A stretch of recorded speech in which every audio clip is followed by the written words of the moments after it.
Desire does not begin with touch. It begins with delay. The coquette understands this instinctively. Where others rush to give, to prove, to satisfy, she pauses. She withholds not out of fear, but out of power. In her presence, attraction does not move in a straight line, it oscillates.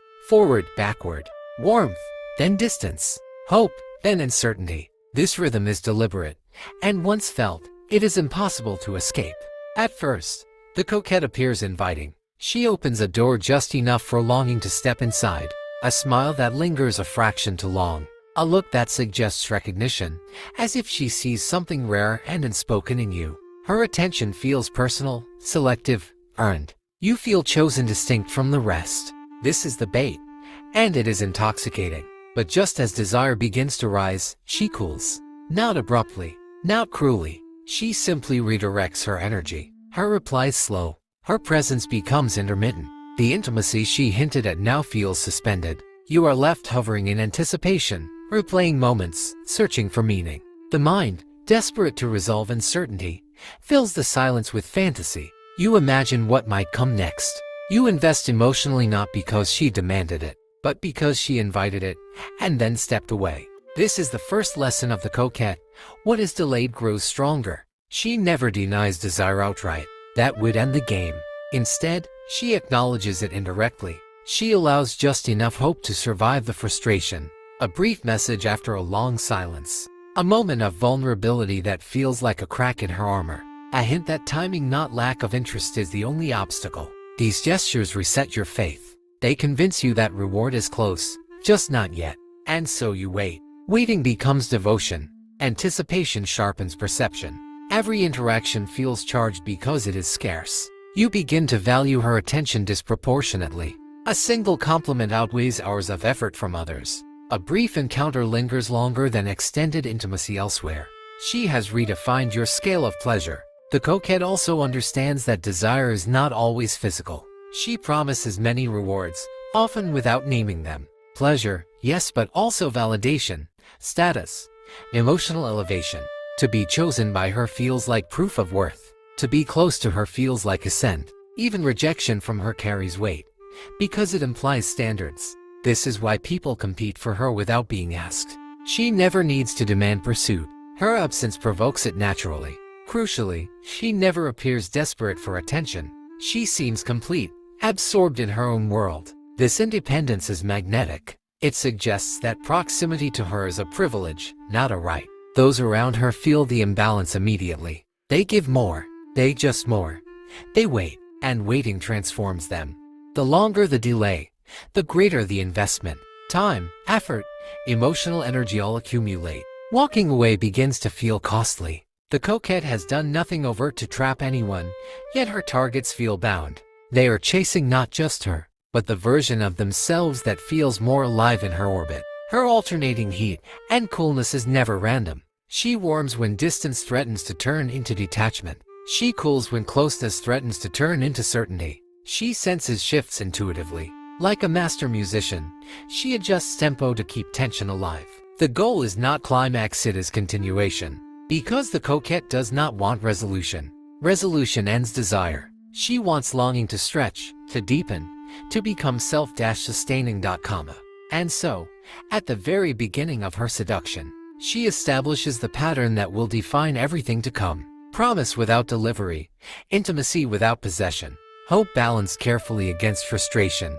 Those who fall under her spell believe they are moving closer. Even as they remain suspended, they do not yet realize that the waiting is the seduction. Once the rhythm is established, the coquette deepens her hold not by escalating passion, but by complicating it. Desire is no longer a simple wanting, it becomes layered, emotional, psychological. What began as attraction now transforms into fixation. The target does not merely want her. They begin to interpret her. Every gesture feels symbolic. Every silence feels loaded.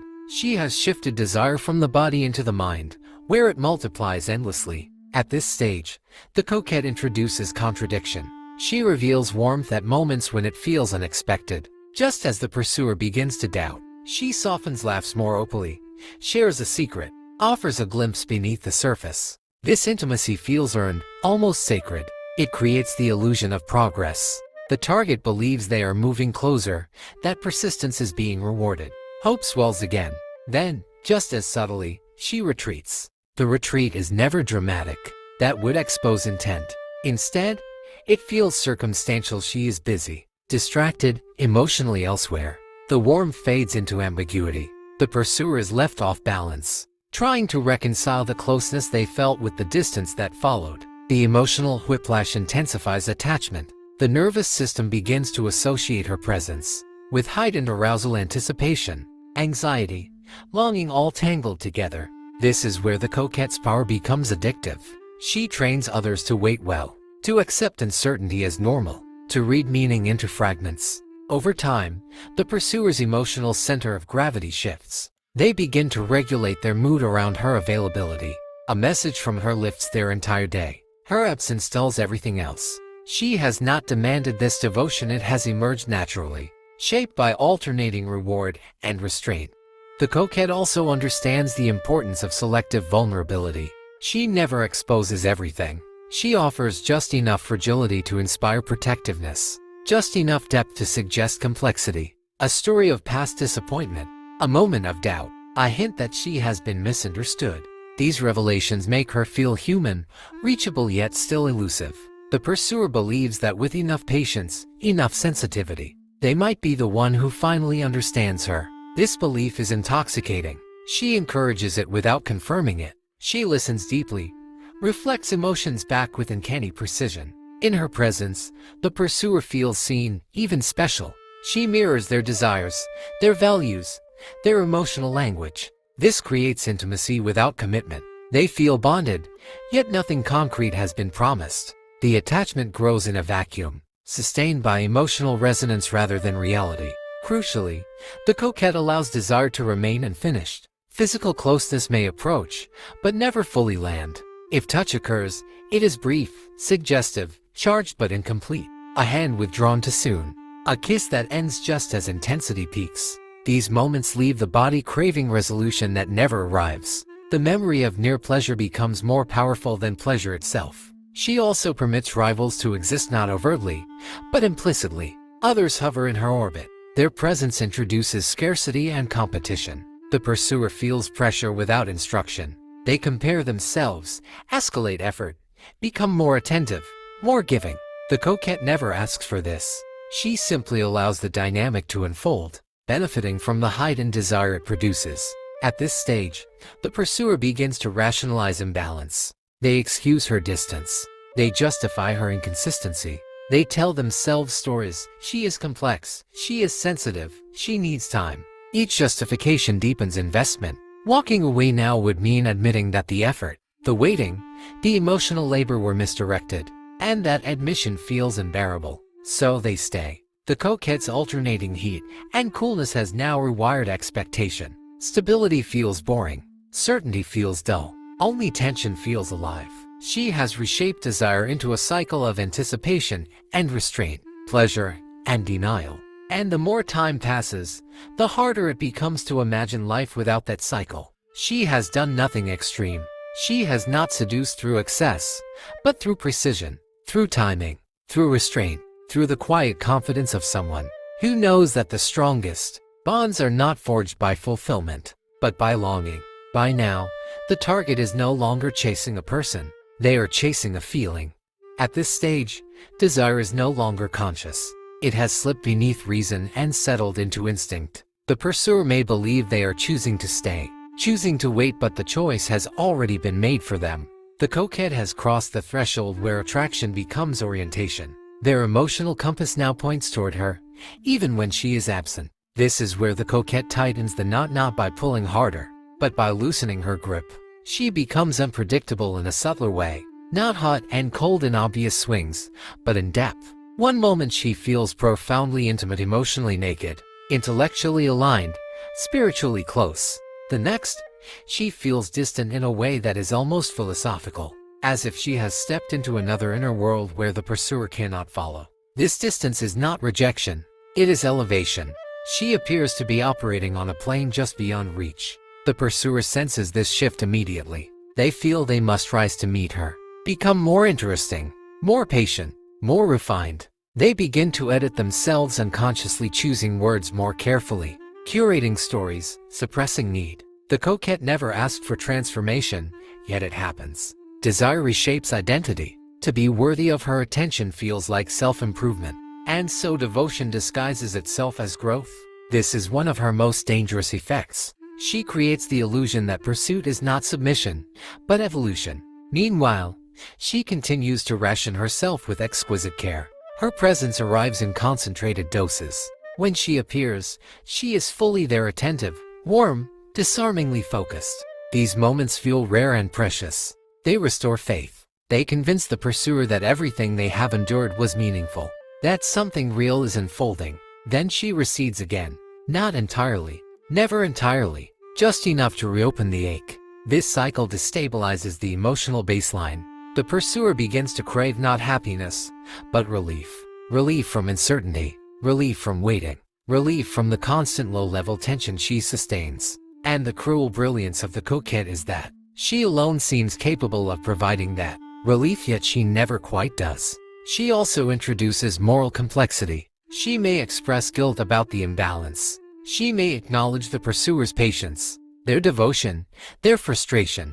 This acknowledgement feels validating. It suggests awareness, even care. But acknowledgement is not correction. She names the wound without healing it, and in doing so, she deepens attachment. The pursuer feels seen but still unsatisfied. At this point, desire has matured into something heavier.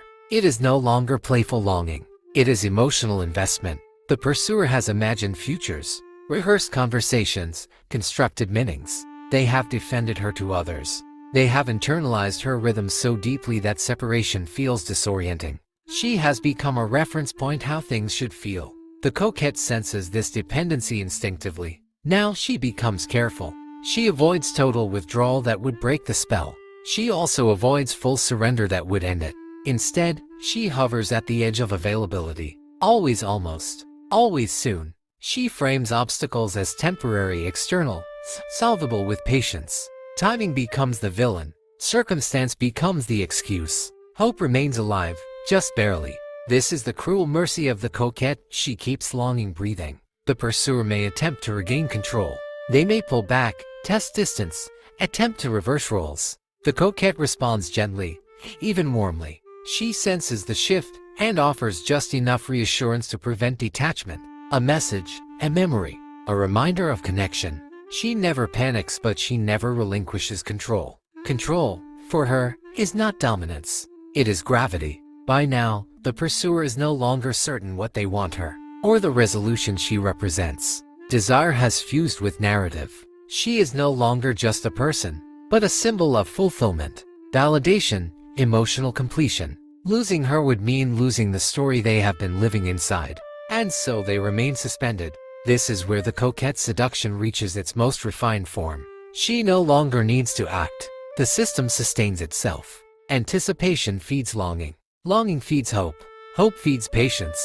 Patience feeds devotion. She has become the unanswered question the heart refuses to stop asking. At the final stage of the coquette's power, desire no longer feels like pursuit, it feels like destiny. The pursuer believes they have arrived here on their own, through choice, patience, loyalty. They do not yet see that every step was guided, every emotion gently shaped. The coquette does not drag anyone forward. She lets them walk willingly into longing, and then teaches them to live inside it. Now, she slows everything down. She understands that climax is dangerous. Fulfillment would collapse the structure she has so carefully built. So instead of resolution, she offers depth. Conversations stretch late into the night. Confessions feel profound. Emotional intimacy deepens while physical certainty remains suspended. The bond feels meaningful, rare, irreplaceable. The pursuer believes they are closer than ever, yet nothing concrete has changed. This is deliberate. The coquette's greatest triumph is making closeness feel permanent even when commitment is absent. She creates a sense of emotional ownership without granting possession. The pursuer feels chosen, privileged, singular yet still waiting. This paradox keeps desire alive long past its natural lifespan. At this stage, her absence carries more weight than her presence ever could. When she withdraws, the silence is deafening. The pursuer feels it in their body, a tightness, a restlessness, a hollow ache. Their thoughts loop endlessly. replaying moments, decoding words, searching for reassurance. The coquette lives inside their imagination now, more vivid than reality. And she knows it. She does not exploit this awareness crudely. She remains gentle, almost kind. She may even express concern for the pursuer's suffering. She may suggest space, timing, patience. These gestures feel humane, ethical. They convince the pursuer that she is not cruel, just complex. And complexity, in seduction, is the most forgivable sign. Somewhere here, the pursuer realizes a quiet truth. They have surrendered control. Not to her directly, but to hope. Hope that one more moment of patience will unlock everything. Hope that endurance will be rewarded. Hope that love, devotion, or loyalty will eventually tip the balance. The coquette feeds this hope carefully, never letting it starve, never letting it feast. Just enough to survive. This is where many fall apart. Some grow resentful. They accuse her of manipulation, of emotional withholding, of cruelty disguised as sensitivity. Others internalize the pain. They blame themselves for wanting too much, for needing clarity, for craving resolution. Both responses serve the coquette's myth. Strong emotion, love or anger, keeps her central. Indifference would end her power, and indifference is what she never inspires. Yet even the coquette cannot escape consequence. To live forever as an object of longing is to remain untouchable and therefore untouched. She is adored, desired, fantasized about, but rarely met. True intimacy would require surrender, and surrender would dissolve the very mystique that sustains her. So she remains suspended between connection and distance, always approached, never fully reached. Her admirers move on eventually, but not cleanly. They carry her imprint forward. They become less satisfied with easy affection. They crave tension, nuance, emotional electricity. They search for echoes of her in others, often without realizing it. She has altered their relationship to desire itself. She has taught them that waiting can feel like love, that longing can feel like meaning. This is her legacy. The coquette does not conquer through possession. She conquers through deferral. She does not satisfy desire. She educates it. In the end, her power lies not in what she gives, but in what she withholds and how beautifully she withholds it. She proves that anticipation can outweigh pleasure, that hope can bind more tightly than fulfillment, and that the human heart is most vulnerable not when it is satisfied, but when it is almost satisfied. When she finally fades, when time dulls memory and new desires take her place, she remains unfinished in the mind. A question never answered, a story never resolved, and that incompletion is precisely why she is unforgettable. The coquette leaves behind no certainty, only longing.